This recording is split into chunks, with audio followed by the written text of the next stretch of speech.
एक बार प्रेम से बोलिए बागेश्वर धाम की। दोस्तों, बागेश्वर धाम सरकार जी इन दिनों कुछ ज्यादा ही चर्चाओं में है और YouTube, फेसबुक समेत कई सोशल मीडिया प्लेटफॉर्म्स पर ये छाए हुए हैं क्योंकि इनके अंदर जो खासियत है वो किसी चमत्कार से कम नहीं है। कई लोग तो इन्हें साक्षात भगवान मान रहे हैं क्योंकि ये लोगों के झूठ का पर्दाफाश करने से लेकर भूतों को भगाने तक ये सभी काम चुटकियों में कर देते हैं। और अब तो मनोज तिवारी से लेकर अमिताभ बच्चन और यहाँ तक कि मोदी जी भी इनके फैन है। कहा तो यहाँ तक जाता है कि बागेश्वर सरकार का एक अदृश्य सेनापति है जो भूतों को भगाने में इनकी मदद करता है। तो क्या है बागेश्वर सरकार की असल सच्चाई, आइए जानते हैं इस वीडियो में। दोस्तों, यूं तो हमारे देश में कई बाबा आए और कई गए, कई सारे लोगों ने उनके आश्रम में माथे टेके, यहाँ तक कि बड़े बड़े फिल्मी सितारों ने भी इनके दरबार में अपनी हाजिरी लगाई। लेकिन इस समय जो प्रसिद्धि बागेश्वर महाराज जी को मिल रही है वो आज तक किसी को नहीं मिली है। लंबे लंबे बालों वाले, माथे पर चंदन और अक्सर सर पर पगड़ी बांधे नजर आने वाले बागेश्वर धाम सरकार जी की बात ही कुछ और है। और इस चीज का सबसे बड़ा सबूत बड़े बड़े फिल्मी सितारों का इनके दरबार में आके इनके प्रवचन और गीत सुनना है। फिर चाहे मोदी सरकार के सबसे दिग्गज नेता मनोज तिवारी हो या फिर साउथ इंडियन फिल्म इंडस्ट्री के सुपरस्टार सुमन तलवार, जिन्होंने बागेश्वर धाम आकर बाबा के नाम पर ठुमके भी लगाए और हाथ जोड़कर नमस्कार भी किया। अभी हाल ही में सदी के महानायक अमिताभ बच्चन जी की एक वीडियो बहुत ज्यादा वायरल हो रही है जिसमें वो बैठकर बाबा के कीर्तन का आनंद ले रहे हैं। लेकिन दोस्तों, ये एक रात का चमत्कार नहीं है बल्कि इसके पीछे एक ऐसे बच्चे की कहानी छुपी हुई है जिसके संघर्ष के बारे में जानकर आपके भी होश उड़ जाएंगे। हजारों की संख्या में लोग अपनी मनोकामनाओं को पूरा करवाने और अपनी तकलीफों को दूर भगाने के लिए बागेश्वर धाम दर्शन के लिए पहुंच जाते हैं और ये सब कुछ मुमकिन हो पाया है बागेश्वर धाम जी के चमत्कारों की वजह से। कहा जाता है कि स्वयं हनुमान जी की कृपा बागेश्वर बाबा के ऊपर बनी हुई है और उन्हीं की असीम शक्तियां हैं जिनकी सहायता से बागेश्वर धाम सरकार किसी के भी मन की बात को जान लेते हैं और उसके बताने से पहले ही कागज पर उसकी समस्याएं लिख देते हैं, जिसके कई सारे प्रमाण आपने इनके वायरल वीडियोस में देखे ही होंगे। स्टेज पर आकर जब कोई अपनी परेशानी बताता है तो बागेश्वर महाराज उसे पहले से ही लिखे हुए पर्चे को पढ़ने के लिए कहते हैं, जिसे देखकर भक्तगण पूरी तरह से आश्चर्यचकित रह जाते हैं क्योंकि उन्होंने अभी तक अपनी दुखों को और परेशानी को बाबा को बताया भी नहीं था। उससे पहले ही उनके बारे में बाबा पर्चे पर लिख चुके थे, जिसके बाद बाबा सभी के सामने परेशानियों का हल बताते हैं और भक्तों को ये विश्वास दिलाते हैं कि उनकी परेशानियां दूर हो जाएंगी। लेकिन दोस्तों, आपको बता दें कि बागेश्वर धाम काफी सख्त मिजाज के भी हैं क्योंकि अगर कोई इनके सामने झूठ बोलता है या फिर गलत नीयत के साथ अपनी इच्छाएं लेकर पहुंचता है तो ये उसकी पोल खोलने में भी कोई कसर नहीं छोड़ते। लेकिन ज्यादातर इनके पास परेशान लोग ही आते हैं। इनमें से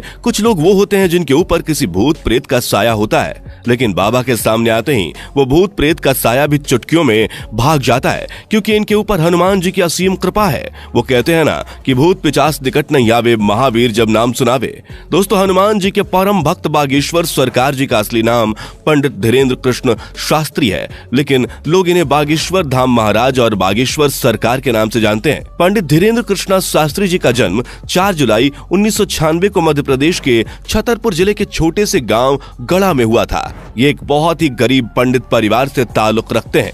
बागेश्वर सरकार ने अपने एक इंटरव्यू के दौरान बताया था कि जब वो मात्र 9 साल के थे तब उनका मन बालाजी महाराज की सेवा में लग गया था। इन्हें हनुमान जी की भक्ति और उनके प्रेम के सिवा कुछ भी नजर नहीं आता था। बागेश्वर महाराज जी का कहना है कि हनुमान जी की भक्ति और उनकी कड़ी साधना का ही परिणाम है कि उन्हें ऐसी सिद्धियां प्राप्त हुई हैं जिनकी वजह से वो लोगों की सहायता कर पाते हैं। असल में इन्होंने अपनी शुरुआती शिक्षा अपने दादाजी के साथ रहकर प्राप्त की थी। कहा जाता है कि इनके दादाजी भी अपने समय के बहुत बड़े विद्वान शास्त्री हुआ करते थे और उन्हें भी दिव्य शक्तियां प्राप्त थीं। इनके दादाजी भी दिव्य दरबार लगाकर लोगों की समस्याओं का हल करते थे।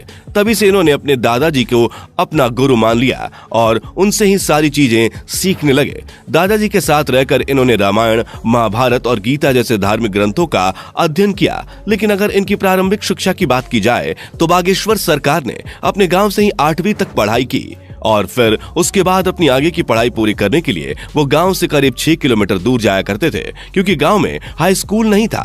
इसी तरह इन्होंने 12वीं की परीक्षा दी और 12वीं पास करने के बाद इन्होंने बैचलर ऑफ आर्ट्स में अपना ग्रेजुएशन भी पूरा किया। यानी कि हनुमान जी की असीम कृपा के साथ साथ बागेश्वर सरकार के पास डिग्रियां भी हैं। बता दें कि अपने ग्रेजुएशन के दिनों से ही धीरेन्द्र कृष्ण अपने दादाजी की तरह बालाजी महाराज की सेवा करने लग गए थे। इनके घर के पास बालाजी यानी कि हनुमान जी का एक प्राचीन मंदिर भी है, जहां पहले इनके दादाजी दरबार लगाया करते थे, लेकिन उनकी मृत्यु के बाद दरबार कई सालों तक खाली रहने लगा। लेकिन धीरेन्द्र कृष्ण शास्त्री ने हनुमान जी की सेवा करनी नहीं छोड़ी और वो लगातार बालाजी के नाम का ध्यान करने लगे। लंबे समय तक ध्यान में लीन रहने के बाद इनके ऊपर बालाजी और उनके स्वर्गीय दादाजी ने अपनी कृपा दिखाई और अचानक से ही उन्हें असीम शक्तियों का एहसास होने लगा। उन्हें महसूस हो रहा था कि वो लोगों के मन की बातों को समझ सकते हैं, वे क्या चाहते हैं, उनके दिमाग में क्या चल रहा है। ये सारी बातें वे बिना कुछ कहे ही समझ जाते थे और उनका निवारण भी बताते थे। अपनी इन शक्तियों का इस्तेमाल करके इन्होंने लोगों के कष्टों को दूर करना शुरू कर दिया।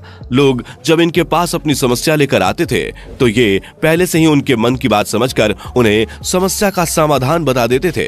धीरे धीरे धीरेन्द्र शास्त्री जी को यह समझ में आ गया कि उनके अंदर उनके दादाजी की ही तरह दिव्य शक्तियां मौजूद हैं। तब जाकर उन्होंने अपना दरबार लगाना शुरू किया और यहीं से धीरेन्द्र कृष्णा शास्त्री बागेश्वर धाम सरकार के नाम से फेमस होने लगे। मंगलवार और शनिवार को अपना धाम लगाकर ये भक्तों के दुख तकलीफों का निवारण करते हैं। जिनकी अर्जी लगती है उन्हें बागेश्वर धाम अपने पास बुलाते हैं और उसकी समस्या को उसके बिना कुछ बोले ही सवाल और सवालों का हल एक पर्चे में लिख देते हैं, जिससे लोगों का विश्वास बागेश्वर धाम पर और भी ज्यादा बढ़ने लगा है। आप ये जानकर हैरान रह जाएंगे कि बागेश्वर धाम सरकार ने केवल भारत में ही नहीं बल्कि पूरी दुनिया में अपने दरबार लगाए हैं और लाखों की भीड़ इकट्ठा करके उनके दुखों का निवारण किया है। कुछ लोग तो इन्हें साक्षात भगवान का दर्जा देते हैं। हालांकि कुछ महिलाएं ऐसी भी हैं जो बागेश्वर धाम सरकार की खूबसूरती को देखकर उनके ऊपर अपना दिल हार बैठती हैं और उनकी बातें सुनने और उन्हें एक नजर देखने के लिए उनके धाम पहुंच जाती हैं। लेकिन अपने सख्त मिजाज के लिए मशहूर बागेश्वर महाराज जी का ध्यान इस तरह की चीजों पर बिल्कुल भी नहीं जाता। वैसे दोस्तों, हमारे देश में जहां बाबाओं और तांत्रिकों की छवि इतनी ज्यादा खराब हो गई है, जिनमें से आधे से ज्यादा तो जेल की हवा खा रहे हैं, जैसे ही जनता किसी बाबा पर अपना विश्वास दिखाती है वैसे ही उसके काले कारनामों का चिट्ठा खुलने लगता है, जिस वजह से लोग अब इन चीजों पर विश्वास करने से घबराने लगे हैं। इस माहौल में अगर कोई 26 वर्षीय शख्स अपनी दिव्य शक्तियों से लोगों को हैरान कर दे तो दुनिया के मन में सवाल तो उठेंगे ही और इन्हीं सवालों का जवाब ढूंढने के लिए कई मीडिया कर्मी भी बाबा के दरबार में चोरी चुपके जा चुके हैं ताकि वो बागेश्वर धाम की सच्चाई जान सकें।